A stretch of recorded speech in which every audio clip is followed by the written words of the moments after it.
Welcome back to BEFM Drama. I'm your host, Ryan Estrada. As you know, this season we're premiering brand new radio plays inspired by the 22 books that Charles Dickens wrote as sequels to A Christmas Carol, but that the world quickly forgot about. And now we're getting into the really deep cuts. This week is part 2 of our adaptation of Tom Tiddler's Ground and the associated stories within. It's the tale of a man who visits a hermit and shares stories of the outside world to try and convince him to leave his rundown shack. The whole thing became a chorus of Victorian insults, put-downs, and slams that we've tried to update, but keep in the same spirit. Last time we met Mr. Mope, the hermit, and paramedic Goblin was the one trying to convince him to leave his apartment to go to the hospital. Today he'll share a couple more stories. These tales are inspired by 2 of the stories that Dickens outsourced to other authors, Picking Up Terrible Company by Amelia B. Edwards and Picking Up Waifs at Sea by Wilkie Collins. Please enjoy BeFM Drama's production of The Hermit's Hideaway.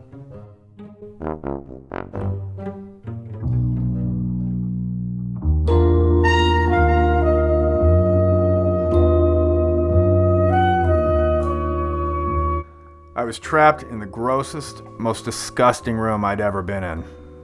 I couldn't leave until I saved my patient.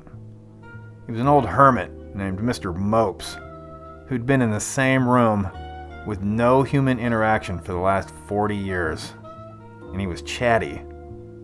But he refused to leave, even to go to the hospital to save his life. The only way to save him was to convince him that he had hope of making his way in the world.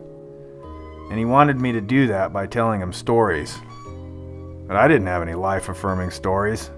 My life was a mess. I just lost my partner, and my new one didn't want to have anything to do with me. What else you got? Well, once, my old partner and I got called out to save a couple of escaped prisoners. Is this guy in all of your stories?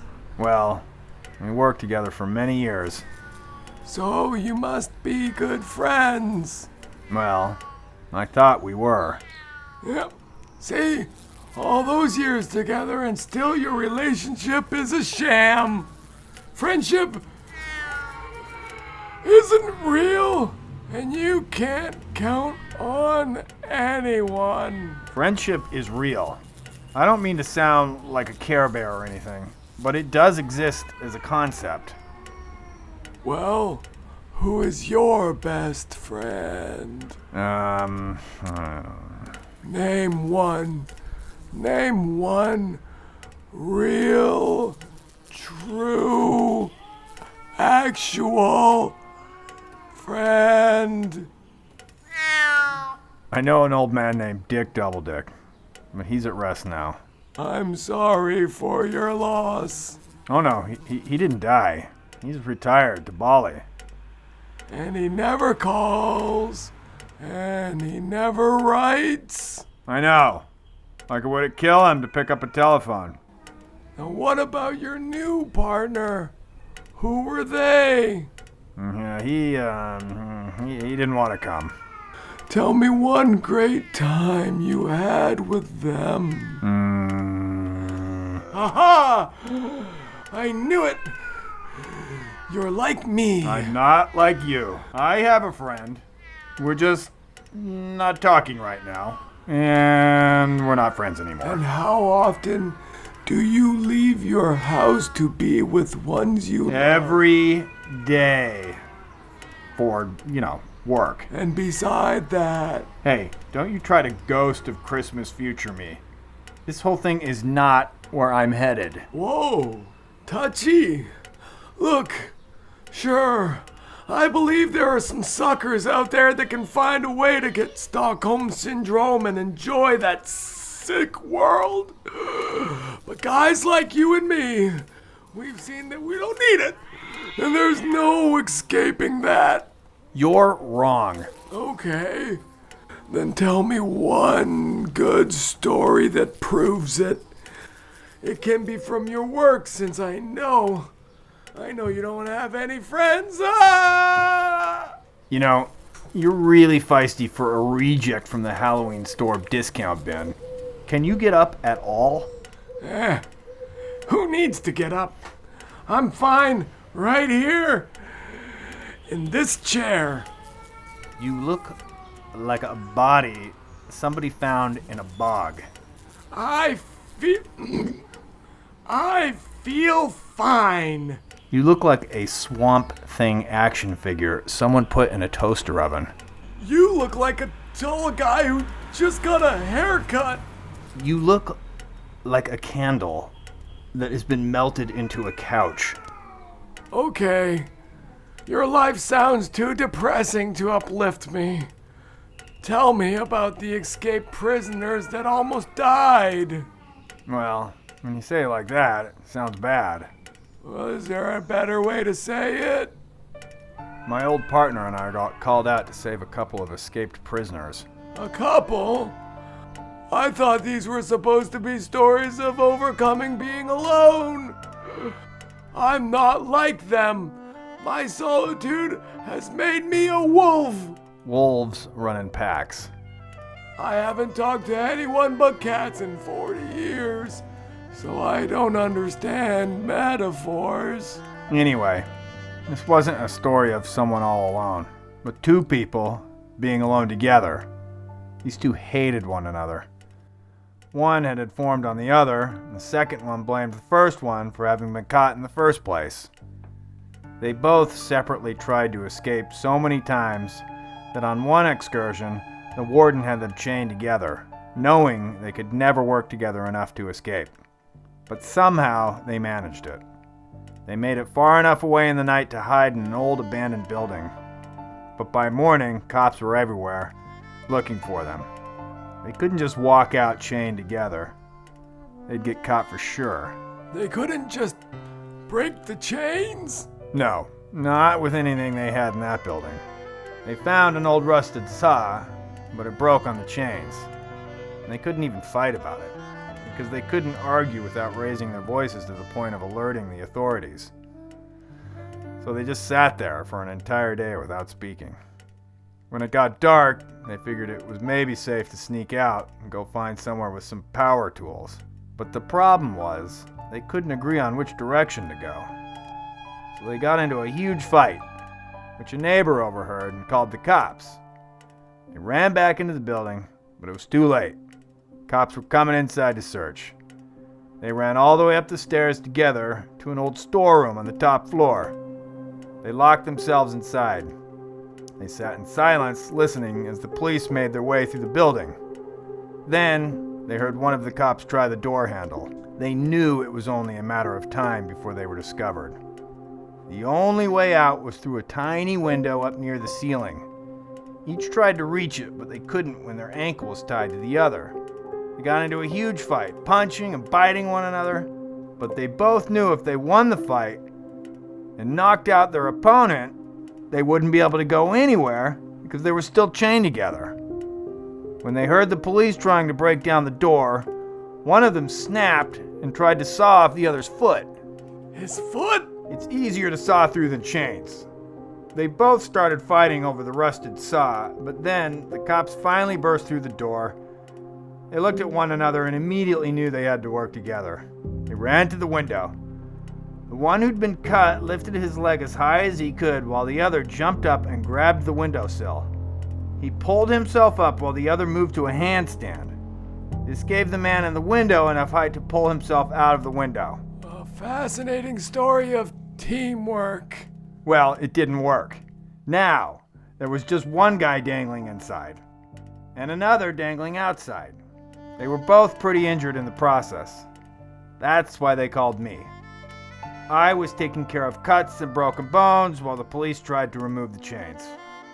When they finally got loose, all the cops inside safely captured one of the prisoners, handcuffed him, and got him on a stretcher. But the guy outside was on a small balcony and was able to fight his way out and run along the rooftops, even with his twisted ankle. That wasn't a heartwarming tale at all. It wasn't a story of friendship. He abandoned his partner. Nope. While I loaded the handcuffed prisoner into the ambulance, the guy who got away ran back with a makeshift Molotov cocktail, threw it at me and the cops, then helped his enemy escape. They weren't enemies anymore. They were friends, and still are to this very day. How do you know they were friends, and to this day? They ran away! Yeah, well, I read about them in the paper. They robbed a bunch of banks together. They robbed banks? That's your heartwarming twist that's supposed to make me want to get out into this world.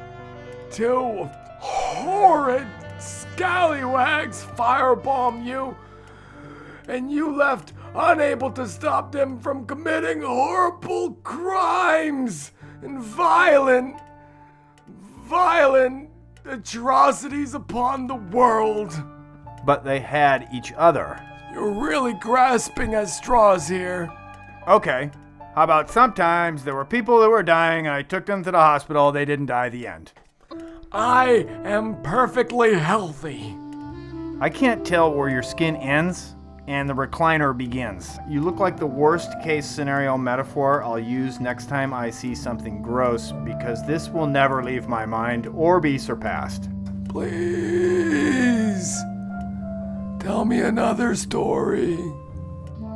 How about the one about the guy who pretended he needed convincing that interacting with human beings was worthwhile, but he really just wanted to hear stories because he was lonely and desperate to interact with human beings? Oh yes, tell me that one. Can we leave now?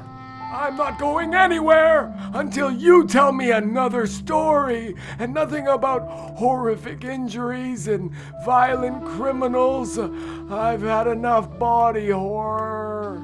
Okay, what about the day we delivered 2 babies?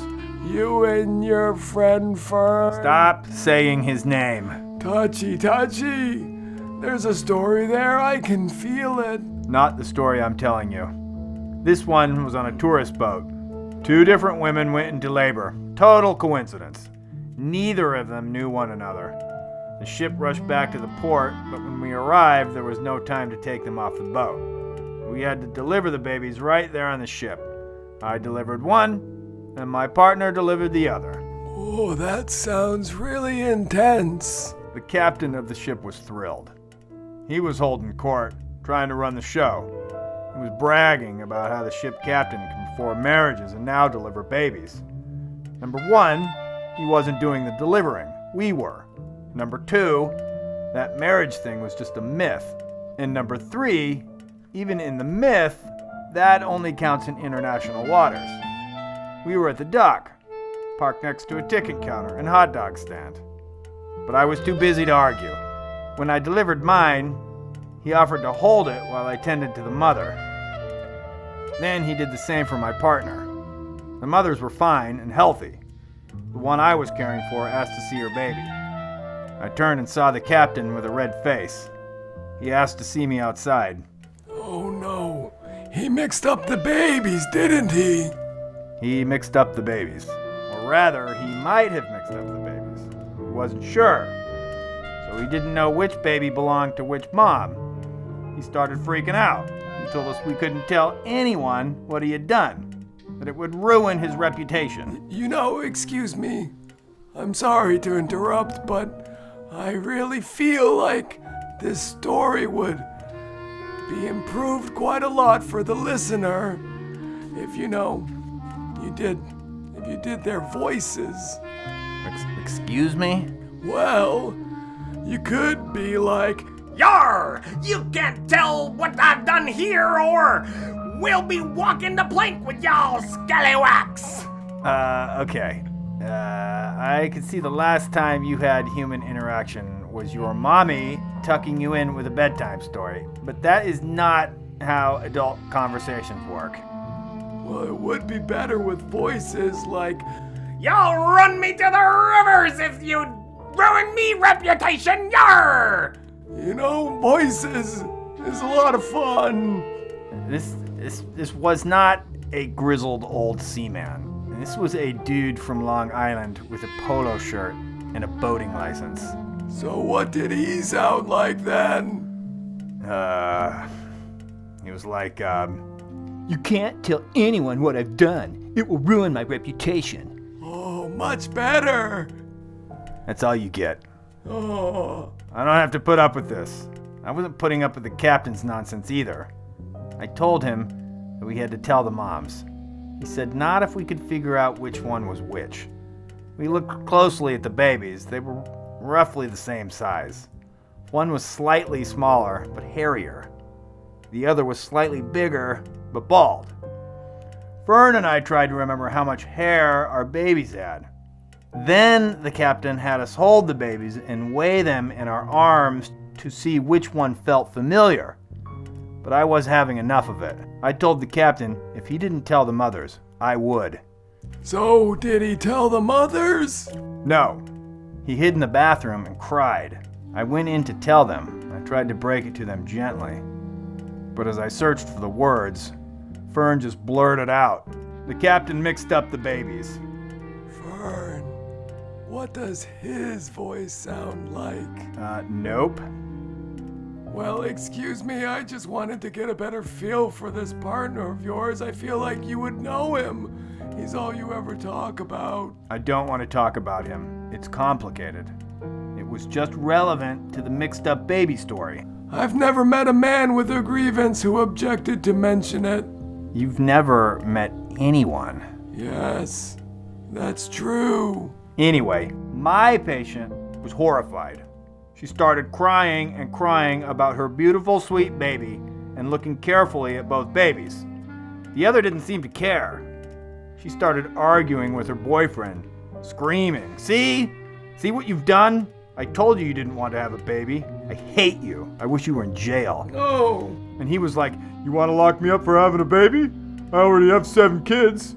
This one with you makes 8. That's punishment enough.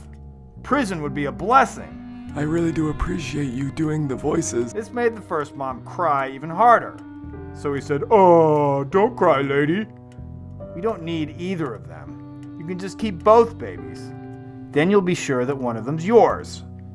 Neither mom liked this, and everyone started screaming at one another. That made it even harder. Whether we were right or not, one baby was about to go home with a loving family, and the other, Fern started trying to compare features. Big Baldy had a nose, kind of like the good mom, but Little Harry had the same color hair. The bad dad was small like Little Harry, but his eyes kind of looked like Big Harry. See? You see now. This is what entanglement leads to. Fighting and problems. These 2 babies will never know if they grew up in the right home, and the parents will forever wonder if they made a mistake. Your story has shown me that entanglement with others is pain. Is that what you meant to teach me? No. We took the babies to the hospital, and they did a DNA test. Problem solved.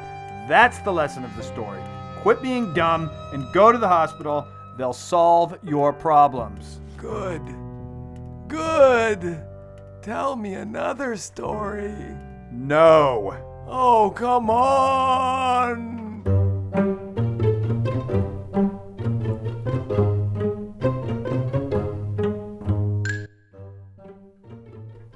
Thank you for listening to BEFM Drama. The Hermit story will continue in the next episode, when hopefully, Goblin finally finds a way to get through to him, and hopefully starts feeling better himself. He's been pretty grumpy these past few episodes. I don't know, it's an emotional time in his life. I'm sure he'll be okay.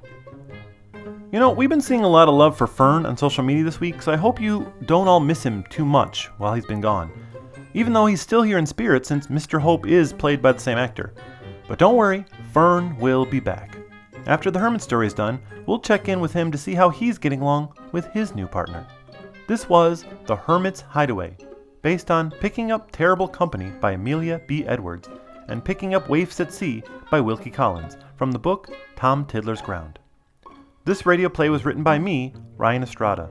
It starred Sam Hazelton as Goblin and Kelly Brassbridge as Mr. Mope. Mr. Whiskers was played by Dog Baby. Rest in peace. Hidden Agenda is by Kevin MacLeod of Incompetech and released under Creative Commons Attribution License. As was Trees in the Wind by Daniel Birch. Goblin's Theme, Rain, Lost Time, and Can't Feel My Head are by Unheard Music Concepts. Don't forget, you can listen to episodes of BEFM Drama on YouTube with subtitles. Just search BEFM Drama Goblin Stories for the full playlist. Thank you for listening to BEFM Drama. See you next time.